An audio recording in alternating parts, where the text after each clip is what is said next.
Assalamualaikum sedulur, memang benar pada kondisi seperti ini, pada usia seperti ini, tanaman cabai membutuhkan fungisida berbahan aktif klorotalonil, umumnya itu untuk mengendalikan penyakit seperti ini. Ya, memang betul klorotalonil dibutuhkan, namun khusus untuk klorotalonil yang ini hati-hati dalam penggunaannya, karena selain bisa menyembuhkan busuk ranting, dia juga memberikan efek negatif untuk tanaman cabai kita. Nah, maka bagi sedulur yang ingin menggunakan fungisida bumper ini untuk tanaman cabai yang masih berusia di bawah 50 atau 60 HST, ikuti video ini untuk mengetahui apa saja kekurangan daripada fungisida ini. Yuk ikuti saja selengkapnya. Dan dulur, sebelum kita bahas kekurangan dari fungisida ini, sebaiknya kita coba review dia terlebih dahulu. Nah, bumper ini adalah salah satu fungisida paling terbaru dari ini. Nah, dari Nufarm Indonesia. Ini fungisida terbarunya yang dia ini berbahan aktif, klorotalonil 75% yang diformulasikan dalam bentuk WP. Powder, tepung-tepungan. Nah, dia ini isinya tepung-tepungan, dan fungisida bumper ini merupakan fungisida yang bersifat protektif. Dia ini cuma protektif, bisa untuk melindungi tanaman kita dari serangan penyakit. Maka jika digunakan setelah terserang seperti itu, dia pastinya juga bisa menyembuhkan.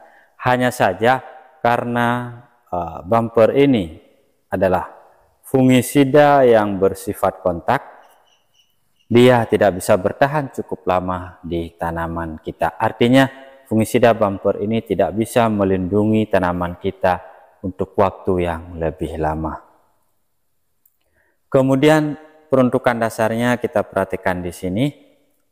Fungisida bumper ini dapat digunakan untuk mengendalikan penyakit bercak ungu pada tanaman bawang merah dan penyakit busuk daun Phytophthora infestan pada tanaman kentang. Nah, ini adalah sasaran awal dari fungisida bumper ini. Maka kemarin ketika kami membuatkan video pengendalian busuk rantingnya, kami tidak menyebutkan langsung nama daripada fungisida bumpernya. Yang kami sebutkan adalah fungisida klorotalonil, karena kenapa? Berdasarkan referensi yang kami terima pun, fungisida bumper ini belum diizinkan, belum dibenarkan untuk penggunaannya secara bebas untuk tanaman cabai. Mengingat ini masih baru, masih pada tahapan perkenalan ke petani, karena jika kita bawa terlebih cepat ke tanaman cabai, ini mungkin saja ada satu dan lain hal negatif yang menjadi resiko daripada fungisida bumper ini. Nah, nanti kita sebutkan apa saja kekurangannya jika dipergunakan untuk tanaman cabai. Sebelumnya kita perhatikan dulu dosis penggunaan untuk dua sasarannya ini. Nah, di sini dulu tertulis jelas untuk bawang merah, dia ini ada penyakit bercak ungu. Konsentrasinya ini adalah 2 gram per liter.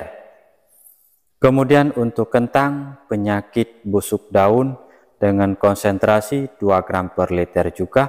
Artinya jika kita menggunakan tangki 16 literan, itu harus kita gunakan fungisida bumper ini lebih kurang 30-35 gram untuk satu tangkinya. Dan ini pun untuk waktu aplikasinya ini bisa diberikan 1-2 minggu atau setelah penyakit mulai ditemukan. Nah, artinya untuk bawang merah dan kentang, fungisida bumper ini bisa diaplikasikan sejak awal atau bisa juga diaplikasikan ketika kita sudah menemukan penyakit yang menyerang bawang merah dan juga kentang kita. Nah, sedulur, jika untuk bawang merah dia itu bisa mengatasi bercak ungu, kemudian untuk kentang bisa mengatasi busuk daun Phytophthora, maka pada tanaman cabai fungisida bumper ini juga kami pikir, kami anggap pada awalnya juga bisa untuk mengatasi busuk ranting ataupun busuk daunnya seperti di sana itu. Bisa untuk mengatasi yang seperti itu. Dan pada kenyataannya memang bisa, karena apakah penyakit busuk yang ada di bawang merah ataupun di kentang itu sebenarnya sama-sama disebabkan oleh jamur. Maka fungisida bumper ini secara sembunyi-sembunyi, secara berani kami coba lakukan aplikasi di tanaman cabai. Nah, memang untuk penyakit seperti busuk ranting itu bisa teratasi, bagus, dia memang bisa teratasi.